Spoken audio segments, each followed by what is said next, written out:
हमें आप लोगों से बार बार कहते हैं कि आप परेशान मत होइए। हाँ, भगवान के नाम में, भगवान के मंत्र में अपार सामर्थ्य है दुखों का नाश करने के लिए, लेकिन आप जपो तब। ऐसा नहीं होगा कि हम जपें और तुम सुखी हो जाओ, ऐसा नहीं होगा। आपको जपना पड़ेगा, आपको स्वयं साधन करना पड़ेगा। प्राय लोगों की धारणा ऐसी है कि कोई ऐसा उपाय बताओ कि अंगूठी अंगूठी पहन ले, या कोई मतलब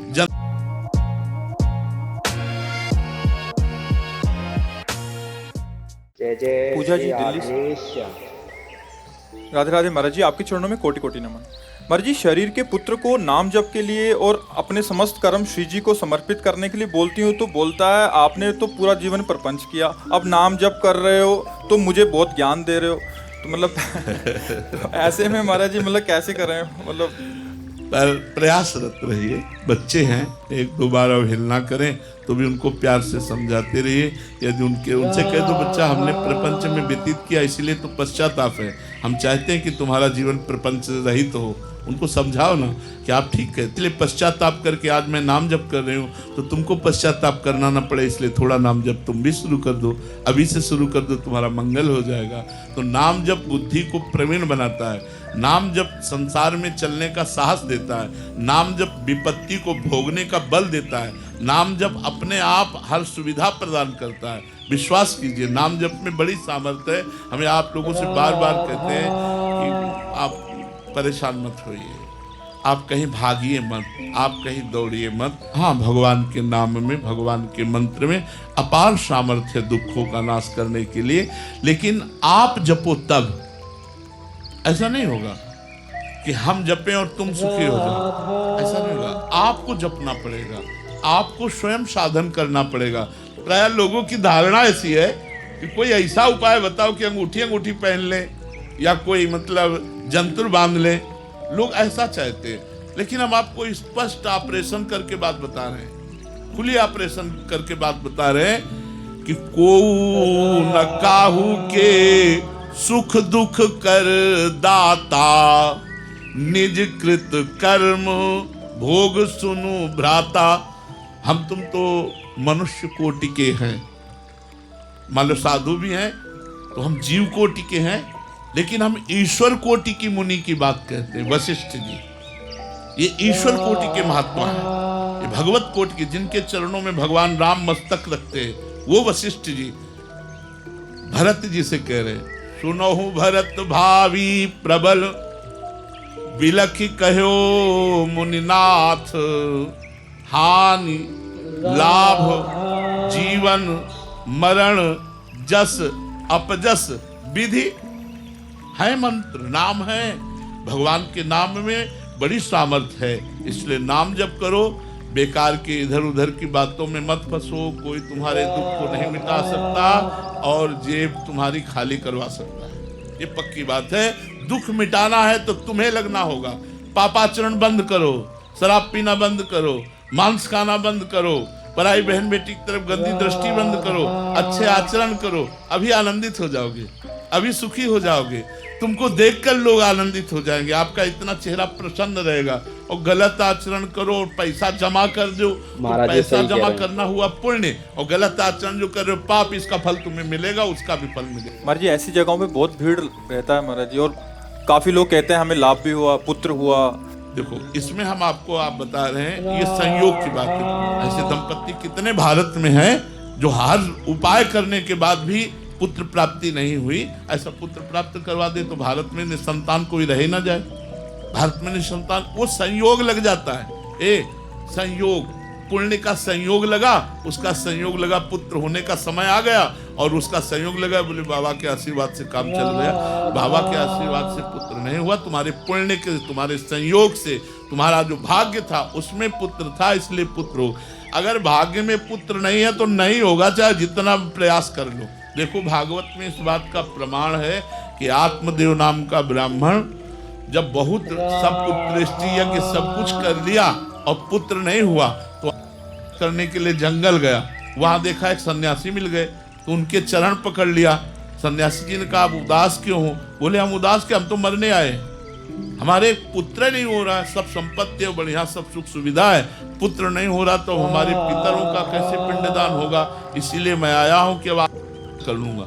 अरे बोले आप करना तो बड़ा निंदनीय कार्य है। तो उन्होंने कहा फिर आप हमें पुत्र प्रदान करो। बोले मैं तुम्हारे भाग्य में देख रहा हूं कि 7 जन्म तक पुत्र नहीं है। बोले आपको अगर पुत्र नहीं प्रदान करोगे तो आपके सामने कर लूंगा। अब महात्मा जी बड़े चक्कर में फंस गए। उन्होंने अपने तपोबल से एक फल प्रकट किया और कहा जाओ अपनी पत्नी को पवा दोगे तो पुत्रवती हो जाएगी। बड़े प्रसन्न हुए, लौट के आए और उनकी पत्नी का नाम था धुंधुली। उन्होंने कहा कि लो ये फल खा लो, महात्मा ने दिया है, तुम्हारे गर्भ रह जाएगा। उसने सोचा गर्भ रह जाएगा तब तो भोजन नहीं पा पाऊंगी, चकाचक दबा के भोजन पाने के लिए पेट खाली चाहिए, पेट में गर्भ ही रहेगा तो क्या, और कहीं गर्भ टेढ़ा हो गया तब तो मैं मर जाऊंगी, गर्भ में तो बड़ी समस्या है। तो अपने उनकी बहन आई हुई थी, बहन से कहा बड़ी समस्या हमारे आगे आ गई कि पतिदेव ये फल लाए।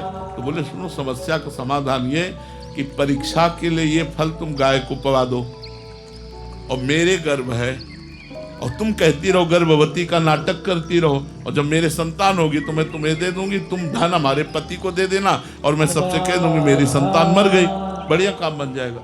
उन्होंने ऐसा ही किया। जो संत के द्वारा फल था देखो उसने नहीं पाया, क्योंकि भाग्य में उसके गर्भ से संतान नहीं लिखी, गाय को पवा दी। तो समय आने पर गोकर्ण जी का प्रादुर्भाव हुआ और उसकी बहन के जो लड़का पैदा हुआ उस समय से जब उसके पास आया तो धुंधुली ने अपने नाम से मिलता हुआ नाम धुंधकारी रखा। और सब लोग भागवत चरित्र सुनकर जानते हैं कि धुंधकारी का चरित्र कैसा रहा, घोर महापापी रहा। तो अगर भाग्य में नहीं लिखा तो संत ने दिया लेकिन वो उस खाया नहीं, गाय को खवा दिया। तो हमें लगता है कि हमारे भाग्य का संयोग ऐसा बनता है, हम जहाँ जाते हैं संत महात्माओं के पास तो जाना एक सुकृत होता है और दूसरा हमारे भाग्य का संयोग बनता है, इसलिए हमारी कामनाओं की पूर्ति हो जाती है। नहीं तो बहुत सी ऐसी बातें हैं जो हमारे भाग्य में नहीं है, उसे कोई नहीं लिख सकता, नया भाग्य नहीं निर्माण कर सकता। पहलवान जी आए थे 18 साल बाद, कह रहे महाराज जी की कृपा से पुत्र हुआ, तो मतलब कोई आपने आशीर्वाद कैसा? संयोग 18 वर्ष बाद होना था, नहीं तो हम पूरे भारत को आशीर्वाद दे सबके हो जाए हमारी किसी से दुश्मनी है क्या?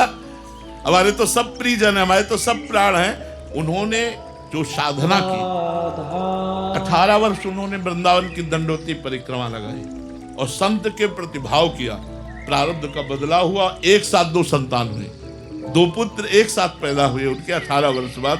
वो कोई हमारी कृपा नहीं, वो उनका साधन। 18 वर्ष वृंदावन की दंडोती परिक्रमा लगाना और संतों के प्रतिभाव रखना, फल फूल जो समर्पित करना, तो उसी पुण्य प्रताप से हो गए। तो पुण्य प्रताप कभी कभी ऐसा लाभ दे देता है, वो क्या करना आपको पड़ेगा। उसका भाव है कि महाराज जी के द्वारा हो गया, लेकिन कर्म उसी ने किया ना। दंडोती परिक्रमा परम पावन श्री वृंदावन धाम की शिव सनकादि वंदित रज में उसने जो दंडोती लगाई 18, तो उसका फल प्रकट हुआ।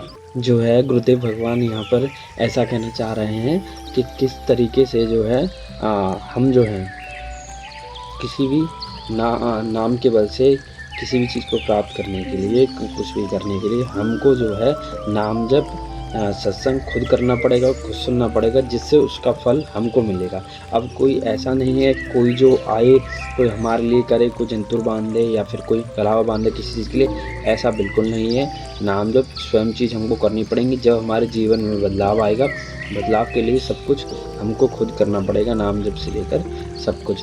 कोई वो नहीं है अगर कोई कहे कि भाई ऐसा करने से कुछ ऐसा मिल जाएगा, कुछ ये प्राप्त हो जाएगा, किसी के पास चले जाओ, तो कुछ नहीं है। बस जो है सहयोग से चीज़ें आपको प्राप्त हो जाएंगी। पर अगर आपको कुछ अपने जीवन में बदलाव लाना है तो खुद नाम जप करना पड़ेगा, खुद के लिए खुद काम करना पड़ेगा।